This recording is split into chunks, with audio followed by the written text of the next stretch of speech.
আসসালামু আলাইকুম। ব্যাংকে চাকরি করার সুবাদে কিছু দারুণ অভিজ্ঞতার মুখোমুখি হয়েছে। এই অভিজ্ঞতাগুলো সবসময় মধুর হয় না। অভিজ্ঞতাগুলো কখনো কষ্টের হয়, কখনো শিক্ষণীয় হয়। আজকে আমি কথা বলবো প্রবাসী ভাইদের নিয়ে। প্রবাসী ভাইরা কষ্টের টাকায় দেশের বাইরে চলে যান পরিবারের মুখে হাসি ফোটাতে। অনেক সময় দেখা যায় সেই প্রবাসী ভাইরা যখন দেশে আসে তখন তাদের পরিবারের জন্য খুব একটা সঞ্চয় তাদের জন্য রেখে যায় না, বা তাদের পরিবার আসার পরে দেখা যায় তার জন্য কিছুই রাখেনি। এই যে একটা জটিল অবস্থা তৈরি হয়েছে, এই জটিল অবস্থা থেকে মুক্তিরও কিন্তু উপায় আছে। প্রবাসী ভাইরা যখন দেশের বাইরে চলে যায় তাদের জন্য কোনো সঞ্চয় থাকে না। এর মূল কারণ হলো তারা পুরো টাকাটা তার পরিবারে পাঠিয়ে দেয় একটা বিশ্বাস নিয়ে, পরিবারের সদস্যদের মুখে হাসি ফিরবে। তারা আরও একটা বিশ্বাস রাখে, তার পরিবার হয়তো বা তার জন্য কিছুটা হলেও সঞ্চয় করবে। পরিবার কি সঞ্চয় করে রাখতে পারে? মোটেও রাখতে পারে না। নগদ টাকা এমন একটা বিষয় যেটি চাইলেও ধরে রাখা যায় না। আর যেহেতু পরিবার তাকে চাইলেও তার জন্য কিছু করতে পারে না, সেই জন্য পরিবার নিজের নামে কিছু করে। এতে করে প্রবাসী ভাই যখন দেশে আসে তখন দেখে তার জন্য কিছুই অবশিষ্ট নেই। এই অবস্থা থেকে মুক্তির একটা উপায় আছে। সেই উপায়টা হলো, যদি একজন প্রবাসী ভাই দেশের বাইরে যাওয়ার আগে নিজের নামে একটা ব্যাংক অ্যাকাউন্ট খুলে যায়, তাহলে সে চাইলেই কিছু টাকা হলে তাও নিজের অ্যাকাউন্টে সঞ্চয় করে রাখতে পারবে। অনেক সময় দেখা যায় একজন প্রবাসী ভাই দেশের বাইরে চলে যায়, তার ওয়াইফকে বিশ্বাস করে সব টাকা দিয়ে দেয়।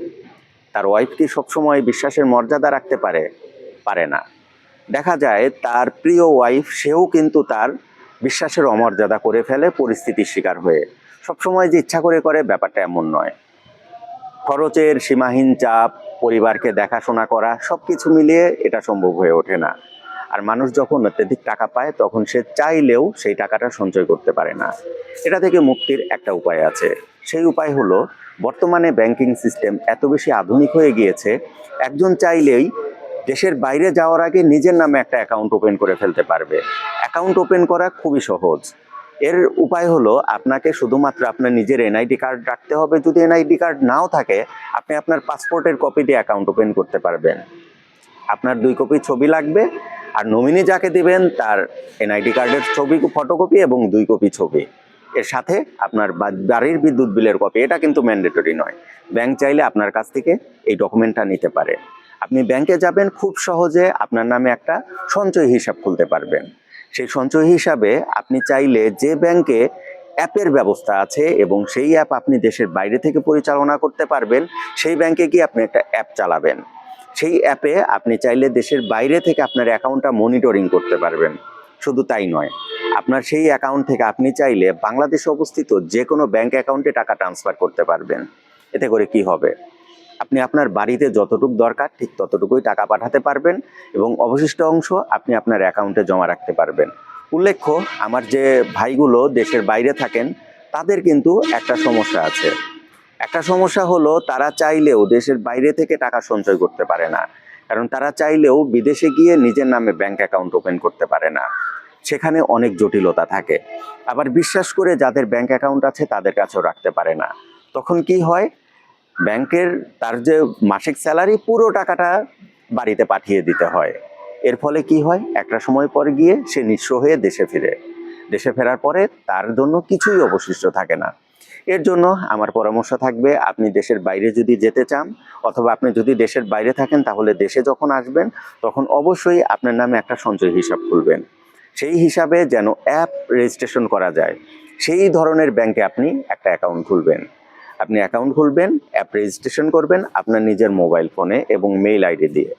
দেশের বাইরে যাবেন, আপনার ইনকামের অবশিষ্ট বা অতিরিক্ত টাকাটা আপনার নিজের ব্যাংক অ্যাকাউন্টে রাখবেন। আর যদি কখনো আপনার পরিবারে অতিরিক্ত আর্থিক সাপোর্ট দিতে হয়, তাহলে আপনার সেই ব্যাংক অ্যাকাউন্ট থেকে আপনি অতিরিক্ত টাকাটা আপনার পরিবারকে পাঠিয়ে দিতে পারবেন। তাহলে কি হবে? দুইটা লাভ হবে। আপনার নিজের জন্য আপনি কিছু সঞ্চয় করতে পারবেন, এবং পরিবার যদি অযাচিত বিপদে পড়ে তাহলে তাদেরকেও আপনারা আর্থিক সাপোর্ট দিতে পারবেন। যদি আপনাদের এই পরামর্শটা ভালো লেগে থাকে তাহলে অবশ্যই কমেন্ট করে জানাবেন। আর আমার প্রবাসী ভাই, তারা কোন দেশে আছেন, আপনাদের সাথে এমন কোনো ঘটনা যদি ঘটে থাকে যে আপনি বিদেশে নিজের রক্ত ঘাম করে আপনি টাকা ইনকাম করেছেন এবং সেই টাকা দেশে পাঠিয়েছেন, তাহলে দেশে এসে দেখেছেন যে আপনার নামে কিছুই সঞ্চিত নাই, তাহলে সেটিও আপনি কমেন্ট করে জানাবেন। সচেতন হওয়ার সময় এখনই। বিশ্বাস সবাইকে করবেন, আবার নিজের জন্য কিছুটা সঞ্চয় করে রাখবেন। নিজের ভবিষ্যৎ দেখার দায়িত্ব আপনার নিজের। আপনি যদি আপনার নিজের ভবিষ্যৎ না দেখতে পারেন, তাহলে কেউ আপনার হয়ে আপনার ভবিষ্যৎটা দেখবে না। বিশেষ করে প্রবাসী ভাইরা যারা দেশের বাইরে থাকেন এবং কষ্ট করে অনেক টাকা ইনকাম করেন এবং পুরো টাকাটা দেশে নিজের পরিবারকে দিয়ে দেন। আজকে এই পর্যন্তই। আপনারা যদি আপনাদের এমন কোনো অভিজ্ঞতা থেকে থাকে যে আপনি দেশের বাইরে গিয়েছেন, দেশের বাইরে গিয়ে টাকা ইনকাম করেছেন কিন্তু সেই টাকাটা নিজের জন্য কিছুই সংরক্ষণ করতে পারেননি, তাহলে এই ভিডিওটা আপনাদেরকে কাজে লাগবে। এছাড়াও প্রবাসী ভাইদের জন্য আমাদের দেশে আরও কিছু স্কিম আছে।